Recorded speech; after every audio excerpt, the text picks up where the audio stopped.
guys. Today we're going to talk about one of the most, I don't know, it's like it's not really talked about, but yet everybody has them, which is ladders. You know, right here we got the short one, and then right here we got the bigger one, and then we got the 6-footer, and then we got a big tall one over there. But here's the thing about fiberglass ladders. Most mechanics, not electricians, can get by with aluminum ladders, but we buy these fiberglass ladders. And what happens with fiberglass, the downfall is they actually, like in Texas, it's so hot, the fiberglass dries up, it becomes brittle, it breaks, it cracks. And one thing that a lot of people don't do is they don't look at the load rating, right? You don't look at the load rating. So, I mean, you know, 300 pounds. This one, I think it's 250. And then this one right here, I forgot what the load rating is. But anyway, and then of course, there's always that one guy that's standing right here, or standing right here, and standing right here, because, you know, we need to reach something. And that's not smart. I've actually known a few guys that have fallen off ladders and have just ended up in a lifetime of surgeries, and some of them don't come back to work, and the ones that do come back to work, they're never the same. So, you know, you got to be careful. Automotive guys, I don't really think you guys, maybe that little one is probably what you would have, and that's all you would need. A truck, a pickup, a van. Yeah, not that many around. This one probably a little bit more, trucks.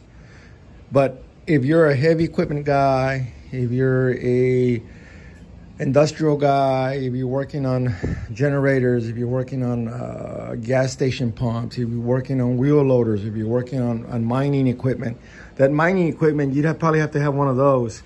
But as a mechanic, after so many years of dealing with ladders, these are compact. So what ends up happening, most guys try to carry a ladder that is something they can carry in their truck, and that tends to be this guy right here, the 6-footer, what they call the 5-footer, 6-footer, whatever. These, you know, you carry them if you have room, but if you have a small service, truck, you end up going with these because you're trying to maximize your space. If you have a little bit service truck, you go with those, and that big one over there, you don't normally carry it because you usually, no matter, even with a 14-foot bed, you know, you'd have to have a 14-foot bed to even try to carry a big ladder like that. And I think that one is a 10-footer, if I'm not mistaken.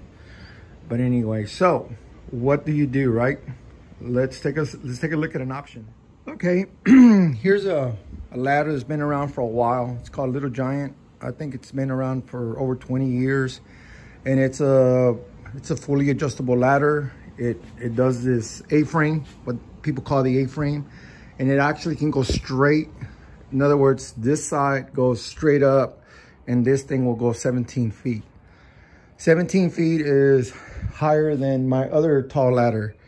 So it is aluminum. It does conduct electricity. So you do have to keep that in mind. I know if you're an electrician, if you're a construction guy, there's always those OSHA rules and whatnot. So I don't know if it would work, but for mechanics, I think it's ideal. I mean, if you do some welding, just keep that in mind. It's aluminum, you know, just be safe. But the thing is that this thing is just an incredible ladder. They do make different variations. You can buy them at a Harbor Freight. You can find them under different brands, names, and whatnot. But the design is more or less the same. So when I bought this ladder, the Little Giant, I bought it for one. It was the original design. I did look at the cost of it versus buying a cheaper brand. But given the fact that I have seen guys get hurt with ladders, you know, fiberglass ladders or whatever, I decided to buy the best ladder that I could, you know, putting my safety first. Because sometimes, I mean, let's be honest, how many times are you going to go up this ladder carrying something?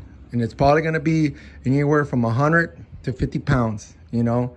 So You got to take that into consideration. Actually, I'm going to tell you a story. We actually had a guy on a fiberglass ladder like this on an excavator, and it was a pretty good sized excavator. I think it was a 100,000-pound excavator, something like a 345 or something like that.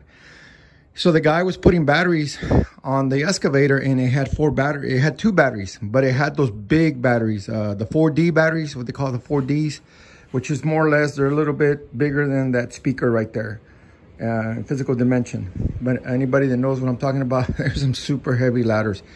So we had a guy, long-time field service technician. The guy goes over there, takes the ladders out.